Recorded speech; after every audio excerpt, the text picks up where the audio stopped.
Hello मेरे दोस्त, उम्मीद है आप सब ठीक ठाक होंगे। आज 3 टॉपिक पे बात करूंगा। पहला टॉपिक मेरा अमेरिका के वीजा इंटरव्यू को लेके है। दूसरा टॉपिक मेरा अपील को लेकर है, जिन जिन लोगों की यूरोप के वीजे रिफ्यूज हुए थे और उन लोगों ने अपीलें की तो उसके क्या रिजल्ट आ रहे हैं उसके बारे में आपको बताऊंगा। तीसरा एज यूजुअल, जैसा कि आप सब लोगों को पता है कि इस बार सबसे ज्यादा यूरोप के स्पेन ने वीजे इशू किए पाकिस्तानियों को, उसका रेशियो जो 8-10 दिन में रहा उसके बारे में आपको बताऊंगा। तो आए वीडियो करते हैं शुरू। वीडियो शुरू करने से पहले सबसे पहले मैं आप लोगों से माफी मांगना चाहता हूं। उसकी वजह यह है कि आजकल मैं आपको टाइम नहीं दे पा रहा। उसकी सबसे बड़ी वजह यह है कि मैं थोड़ा अपने काम से छुट्टियों के चक्कर में था कि मुझे किसी तरह छुट्टियां मिल जाएं और मैं भी यूरोप का एक चक्कर लगा लूं। यूरोप का चक्कर लगाने की वजह यह है कि मेरे बहुत सारे भाई बहन यहाँ पे ऐसे मौजूद हैं। कुछ मेरी बहनें भी हैं जो मुझसे बोल रही हैं कि हमारे मियाँ को माशाल्लाह कोई 2-3 साल हो गए बट उनका कुछ पता नहीं चल रहा। तो मैं एक इन्वेस्टिगेशन का काम भी कर रहा हूं आजकल। मैं आपको सच बताऊं, अमेरिका के वीज़ा के हवाले से मैं आपको बताता चलूं कि जो मेरे प्यारे भाई जिन्होंने जिनकी इंटरव्यू डेट करीब आ रही है वो हमेशा वो एक दो बातें मैं आपको बताऊंगा, वो अच्छी तरह ज़हन नशीन कर लें। जब भी आप अमेरिका के वीज़ा के लिए अप्लाई करें तो अपने सोशल मीडिया में से कोई भी नफरत आमेज चीज़ें हटा दें। फॉर एग्जाम्पल, जैसे आपने कोई पाकिस्तान की या कराची की टूटी हुई सड़क पे आपने कोई वीडियो बना के डाली हुई हो, उसको रिमूव कर दें। किसी सियासतदान के ऊपर आपने कोई बात की हुई हो, उसको रिमूव कर दें। उसकी वजह मैं आपको बताऊं क्या, मैं क्यों कह रहा हूं, क्योंकि अमेरिका ये सारी चीज़ें चेक करता है। जब भी आप अपनी एप्लीकेशन वहाँ पे अप्लाई करते हैं वीज़े के लिए तो आपका सोशल अकाउंट आपसे मांगा जाता है। वो मांगते इसीलिए हैं क्योंकि वो एक एक चीज़ आपका सोशल पे क्या क्या मामला चल रहे हैं वो एक एक चीज़ देखते हैं। तो मेरा मशवरा है ये आप सब डिलीट कर दें। आपको एक मिसाल भी मैं देता चलूं कि एक मेरा बहुत प्यारा भाई, उसकी एप्लीकेशन बहुत अच्छी थी, सारा ग्राउंड उसका सेट था, उसकी ट्रैवल हिस्ट्री भी बहुत अच्छी थी। जब उसने अमेरिका के वीज़े के लिए अप्लाई किया तो वीज़ा ऑफिसर ने जब उसको इंटरव्यू कॉल की, उसको बुलाया तो हर चीज़ सही थी। तो उससे ये सवाल किया कि यार ये बताओ, हमने तुम्हारे सोशल मीडिया पे 1-2 चीज़ें ऐसी देखी हैं जिसमें थोड़ा सा तुम नाला हो इस हुकूमत से, तो क्या वजह है? तो ये मेरा प्यारा भाई, ये हालांकि है तो बहुत एजुकेटेड, सब कुछ इसका सही था, अच्छा बड़ा ऑफिसर भी है एक इदारे में, मैं नाम नहीं लूँगा। तो उसने ये बोला कि सर आप यकीन करेंगे जब से खान साहब की हुकूमत आई है जगह जगह सड़कें टूटी हुई हैं, मुल्क जो है वो बहुत बदहाली का शिकार है हमारा। उसने सब कुछ सच बताना शुरू कर दिया। डॉलर जो है वो बहुत तेज़ी से ऊपर जा रहा है, बहुत बुरा हाल है। इससे पहले की हुकूमतें जो थी वो कदरे बेहतर रही हैं।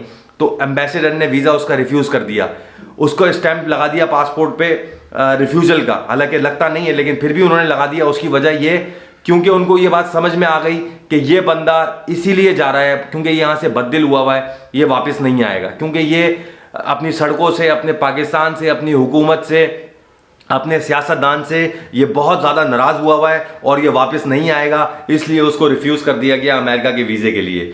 तो मेरा आप लोगों को ये मशवरा है कि जब भी वीज़ा अप्लाई करें हमेशा याद रख लें तो सोशल मीडिया, क्योंकि अमेरिका मांगता है, बाकी यूरोप नहीं मांगता। आप अगर फॉर्म देखें, यूरोप भी नहीं मांगता, इंग्लैंड भी मांगता है। तो सोशल मीडिया में से कोई भी ऐसी चीज़ जिसमें नफरत आमेज, आपने कोई टूटी हुई सड़क की तस्वीर लगा दी हो या किसी सियासतदान के बारे में कोई बुरी बात कर दी हो, तो वो सारी डिलीट कर दें क्योंकि वो चीज़ें आपकी चेक होंगी। अमेरिका के हवाले से दूसरी चीज़ मैं आपको एक और बताता चलूँ कि जब भी आप अमेरिका का वीज़ा अप्लाई करते हैं तो कोशिश करें अपनी आईपी यानी कि अपने लैपटॉप और अपने इंटरनेट यूज़ करें उसमें। उसकी वजह मैं आपको बताऊँ कि अमेरिका के जो वीज़ा फॉर्म है उसमें एक कॉलम इन्होंने दिया हुआ है कि क्या अपनी एप्लीकेशन आपने खुद भरी है, ठीक है, उसमें हम लोग सब कर देते हैं यस। उसमें एक और टिक भी है कि क्या अमेरिका की या क्या इस एप्लीकेशन भरने में आपने किसी की मदद ली है, तो हमने समटाइम उसको कर देते हैं नो।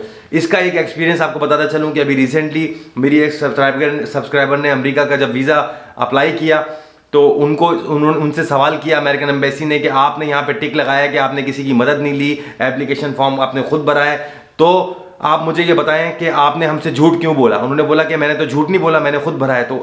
तो एम्बेसडर ने स्क्रीन सामने कर दी उनकी और बोला कि ये देखें, इस एप्लीकेशन से कोई 700 जो है वो एप्लीकेशन इस आईपी से भरी गई हैं, इस लैपटॉप से भरी गई हैं, तो आपको झूठ बोलने की ज़रूरत नहीं थी, आप सच बोल सकती थी। वीज़ा उनको रिफ्यूज़ कर दिया गया। तो मेरा आप सब लोगों को मशवरा यही है कि जब भी एप्लीकेशन फॉर्म भरें, ठीक है, तो उसमें सच लिखें, जो बात भी है उसमें सच बताएं। अगर आप किसी की मदद ले रहे हैं उसमें लिखें कि आपने किसी नेबर की मदद ली है। अगर किसी एजेंट से फॉर्म फिल करवा रहे हैं तो आप बताएं उनको कि यस मैंने किसी की हेल्प ली है इसमें फॉर्म भरने के लिए। कोई चीज़ भी आपको झूठ बोलने की ज़रूरत नहीं। दूसरा टॉपिक मेरा अपील को लेकर है। जैसा कि मैं आपसे लोगों से हमेशा ये बात करता हूँ कि अगर आपका कहीं का भी वीज़ा यूरोप का, कनाडा का, अमेरिका का, लंदन का, किसी भी यूरोपियन कंट्री का, कहीं कभी अगर आपका वीजा रिफ्यूज होता है, आप लोग बिल्कुल मत परेशान हो, बिल्कुल मत घबराएं, दिल छोटा ना करें, बल्कि उस चीज को अपनी जिद बना लें। उसी तरह मैं आपको एक जिक्र करूं अपने एक प्यारे भाई का, जिसका यूक्रेन का वर्क वीजा रिफ्यूज हुआ। मैंने उनको भी मशवरा दिया कि यार आपको अपील की तरफ जाना चाहिए, क्योंकि आप इस चीज में एक्सपर्ट हो, आपकी एप्लीकेशन में दम है, 100% आपका वीजा लगेगा। वो भाई अपील में गया, अल्हम्दुलिल्लाह 2 हफ्ते के अंदर अंदर उनका जवाब भी आ गया यूक्रेन का। मुर्तज़ा भाई अस्सलाम वालेकुम। आपको खुशखबरी एक देनी थी। आपको जिस तरह बताया था यार, मैंने वर्क वीज़ा अप्लाई किया था यूक्रेन के लिए 2 नवंबर को, तो वो रिजेक्ट हो गया 14 दिन बाद। बड़ा अपसेट हुआ, बड़ा शौक लगा था, लेकिन अल्हम्दुलिल्लाह आपसे भी मैंने राय ली और कुछ एजेंट से जो एक्सपीरियंस बंदे थे उन सब से राय लेके मैंने एक अच्छी अपील और लिमिटेड शॉर्ट और डिटेल में, शॉर्ट लेंथ के हिसाब से और वर्डिंग के हिसाब से प्रिसाइज करके मैंने डिटेल में अपनी राय उसमें अपील में डाली। और अल्हम्दुलिल्लाह मुझे 18 दिन बाद वीज़ा मेरा अप्रूव हो गया। और सिर्फ मेरा नहीं, जो मेरे साथ दो कुलीग थे और उनका भी अप्रूव हुआ। तो आप भले मेरे इस मैसेज के ज़रिए अपने दोस्तों को, जो भी और दोस्त हैं जिनका रिजेक्ट हुआ है, उनको बताएं कि अपील के बाद ज़्यादा चांसेस होते हैं अप्रूव होने के। और ये मेरे अपनी कंपनी वालों ने भी यही मुझे एक राय दी थी कि अपील के बाद ज़्यादा चांसेस होते हैं। Thank you so much Murtaza भाई। तो चलता हूं अपने इस तीसरे टॉपिक पे, जो कि स्पेन को लेकर है। आप यकीन करें कि जब से मेरी ट्रैवलिंग हुई है, मैं बहुत छोटा सा था तब से मेरा आना जाना है, लेकिन आप यकीन करें इस बार जो स्पेन ने पाकिस्तानियों को वीजे इशू किए हैं, मैं सलाम करता हूं उनको कि इस हद तक घटिया प्रोफाइल में भी लोगों को वीजे दिए गए हैं कि मैं कहता हूं कि कभी भी यूरोप का वीजा इतना सस्ता नहीं था जितनी आराम से वीजे इस बार इशू हुए। अपने तीसरे टॉपिक पे चलता हूं, जो कि स्पेन को लेकर है। इस साल 2021 में सबसे ज्यादा अगर किसी ने, शायद यूरोप, अगर आप यूरोप के हिसाब से भी लगा लें तो सबसे ज्यादा अगर किसी यूरोपियन कंट्री ने वीजे दिए हैं तो मुझे लगता है 2021 में, और कंट्री का नाम स्पेन है। मुझे ये लगता है कि 2021 पाकिस्तानियों के लिए यूरोप के हवाले से बहुत अच्छा साल रहा है। जितने वीजे यूरोपियन कंट्री में से स्पेन ने पाकिस्तानियों को दिए हैं, और इतने आराम से दिए हैं कि 3 महीने 2 महीने पहले बंदा टर्की से रिफ्यूज हुआ है और उसको स्पेन के वीजे मिल गए। मुझे ऐसा लगता है कि कभी भी इतनी आसानी, इतनी नरमी किसी भी यूरोपियन कंट्री ने पाकिस्तानियों के लिए नहीं की। और जो मेरे प्यारे भाई स्पेन से वीजा रिफ्यूज हुए हैं वो बिल्कुल परेशान ना हो, अपनी प्रोफाइल बेहतर करें, कोशिश करें, अगर मैरिड हैं तो अपनी वाइफ के साथ किसी एशियन कंट्री का चक्कर लगाकर आएं। इंशाल्लाह मुझे लगता है 2022 आने वाला है, इसमें वीजा रेशियो और अच्छा होगा। जैसा कि आप सब लोगों को पता है कि मैं आप लोगों को हर 7-8 दिन में जो स्पेन के वीजे जिस तरीके से आए हैं, मैं उनकी इन्फॉर्मेशन आपको देता रहा।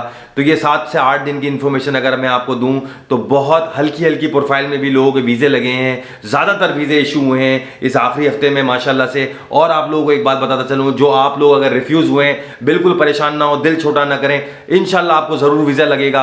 अपनी प्रोफाइल थोड़ी सी बेहतर कर लें, उसमें सबसे ज्यादा चीज एक फोकस करें कि अपनी बैंक स्टेटमेंट थोड़ी बेहतर कर लें, ठीक है। अगर मैरिड हैं तो बच्चों को यहाँ छोड़ें, भाभी और आप अप्लाई कर लो, यानी कि अपनी वाइफ के साथ वीजा अप्लाई कर लें। दूसरा, कोशिश कर लें कि अपनी वाइफ के साथ किसी, अगर उनका फ्रेश पासपोर्ट है तो किसी एक आध कंट्री में अपनी वाइफ के साथ कहीं छोटा सा ट्रिप लगाकर आ जाएं। इंशाल्लाह मुझे पक्का है कि ये आने वाले 2022 में भी यूरोप इसी तरह हाथ खोलेगा। एक बात अभी मेरे सुनने में आ रही है कि नेदरलैंड जो है वो कंप्लीट लॉकडाउन की तरफ चला गया है, तो जो मेरे प्यारे भाई वहां पे नेदरलैंड जाना चाह रहे हैं तो थोड़ा सा वहां जाने से गुरेज करें, क्योंकि वो कंप्लीट लॉकडाउन की तरफ चले गए। बस यही कुछ बातें आप लोगों से करने आया था। टाइम बहुत ज़्यादा मुझे निकालना मुश्किल हो रहा था, क्योंकि आपको मैंने बताया है कि मैं कुछ दिनों में 2-4 दिनों में यूरोप के लिए निकलूंगा। इंशाल्लाह ताला आपको सारी मालूमात दूंगा, सारी इन्फॉर्मेशन दूंगा। एयरपोर्ट से मेरा कैमरा ऑन होगा इंशाल्लाह, और जिस कंट्री में भी जाऊंगा वहां की इमिग्रेशन से लेके उनकी प्रॉब्लम्स, उनकी बेहतरियां सब आपको बताऊंगा। लाइव रखूंगा आपको एक चीज का, कैमरा मेरा ऑन रहेगा। इंशाल्लाह आपको परेशान होने की जरूरत नहीं है। जो भी आपके सवालात हों उनके जवाब भी दूंगा। मेरा व्हाट्सअप ये नंबर ऑन रहेगा। अगर यूरोपियन सिम लेता हूं तो इंशाल्लाह वो भी आपको बताऊंगा। अपना बहुत ख्याल रखें। अल्लाह हाफिज।